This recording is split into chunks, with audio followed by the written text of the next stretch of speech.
So update yun ano natin after 1 month na napier grass natin, hindi nakuhanan to. Ito na siya ngayon, oh. May habong na ulit. After 1 month po yan ha. Bali November 15 dati. Yun nung halos maubos siya. So ito na naman siya ngayon. Mga native trees natin na buksan. Yung tuog, mga ganun.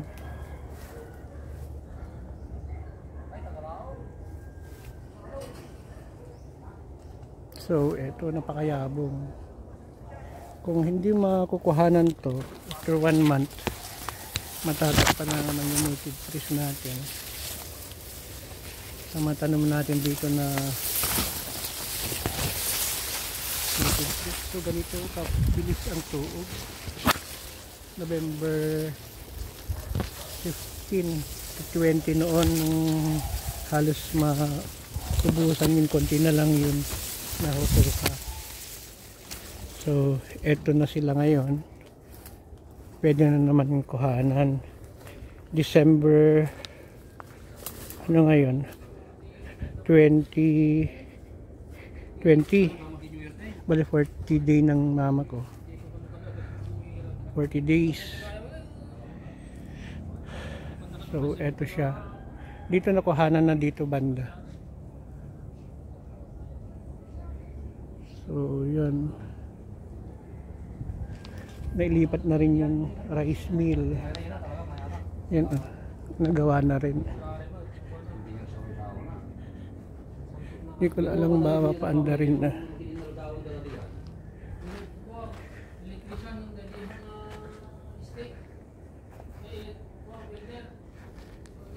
Ito yun sabi ko noon kung paano magtanim ng napier. Tignan nyo, oh, napakayabong.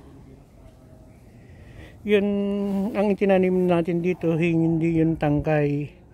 Yun ano, yun nakuhanan ng, yun tinanim natin dito, yung nakuhanan ng ano, ng naputulan, tapos may mga tumubo na. Yun, nagputol tayo ng mga 1 foot. Madami ng sanga kaagad. Yun yung tinanim natin. Kaya tingnan nyo, after 1 month, ganito na sila kayabong. May tinanim dati ako dyan na 2 sanga, hindi sila tumubo. So ganun kabilis. Kapag ang itinanim ay yun madami ng sanga, yun naputulan siya, tapos madami ng sanga.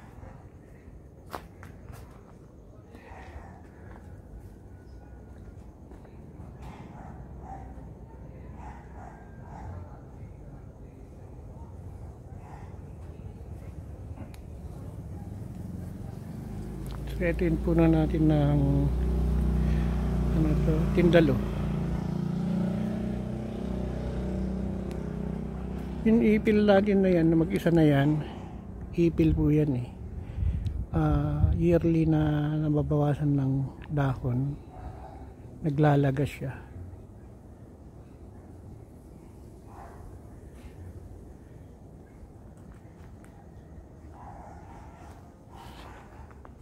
So pasok tayo sa ano natin, babuyan natin. Mag-a-update po tayo.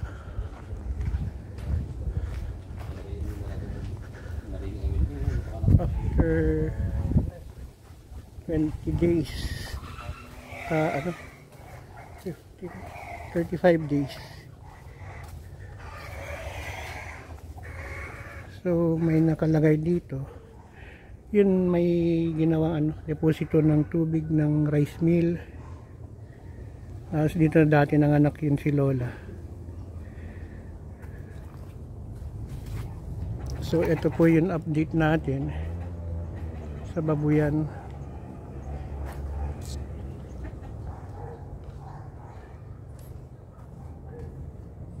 Pinutol yung 2 nyug sa loob. Ito isa.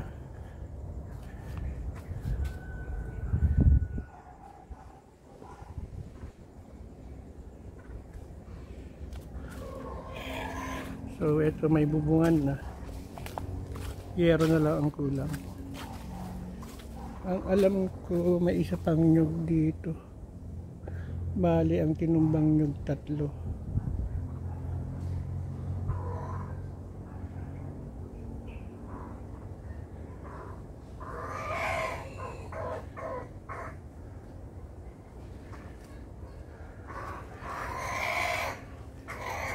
Ito yung mga native pig.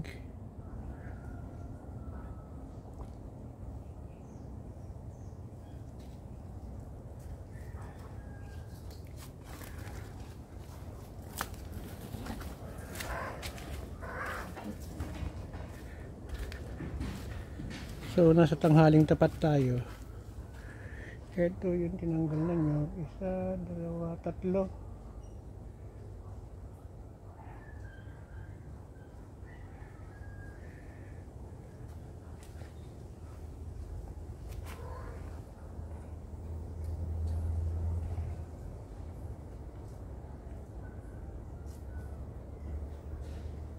Yan yung mga baboy natin.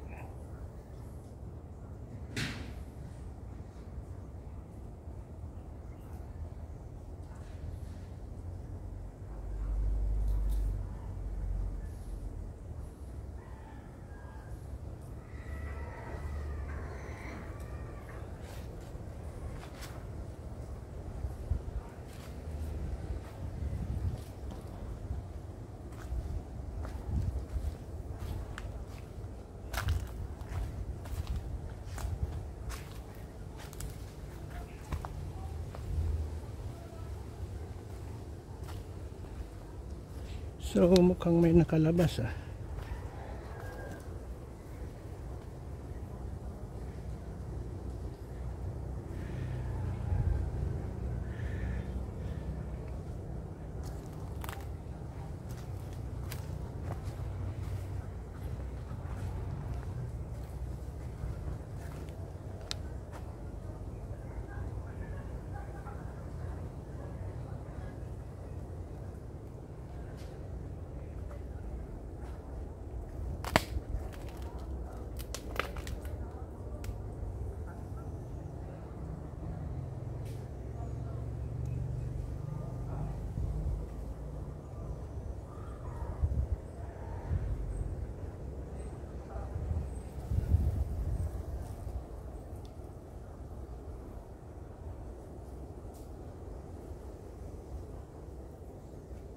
So ito yung napier.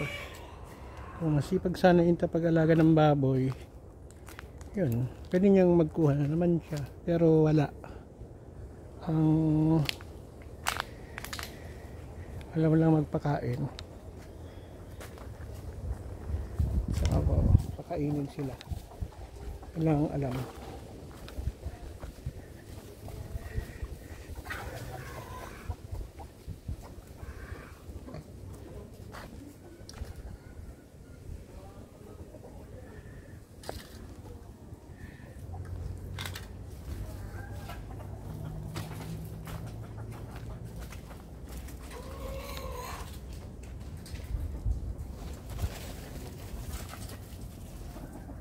So ito po sila.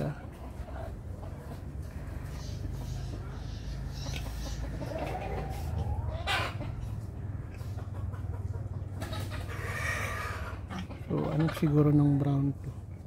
Wala lang kung nanganak na. Andun. Pero malubak po. Ibig sabihin katatapos lang umulan. May bagong panganak po doon. Pero malubak, hindi po tayo makalapit. Siguro mamaya na lang po.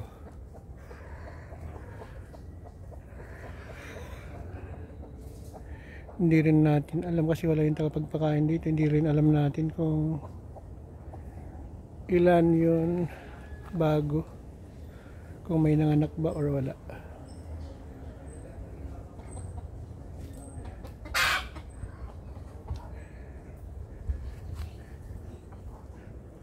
Ito may naidagdag na inahin. Ito binili dati nung kakatayin sana nung funeral na mother ko, kaso nga lang babae kasi naawa kami, so papalahian na lang natin. Pare 6 yun na nating baboy noon, mga malalaki. 7 sana. Hindi na nakatayo yung isa.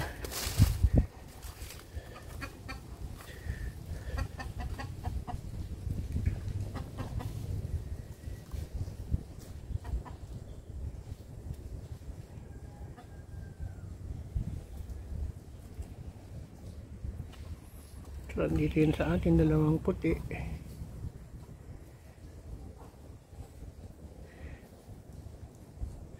So, ang gagawin na lang, pinipinturan to, tapos kung may pambili ng yero, magbububong na. Lalagyan na ng bubungan.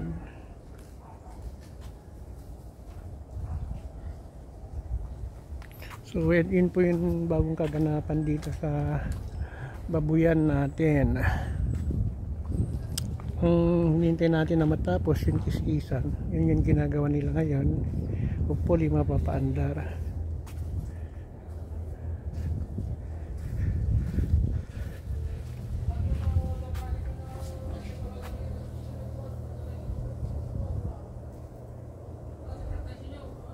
So ito yung mga native trees natin, tuog. Hindi pa ako pumunta sa likod ng bahay para maano sana, vlog ko yung mga native trees natin. So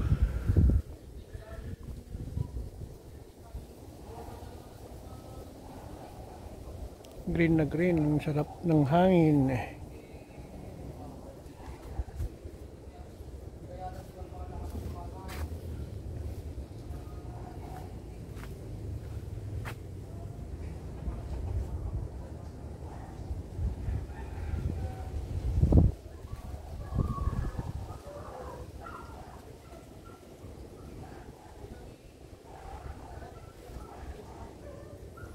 So, yan, kulang na lang yung yero.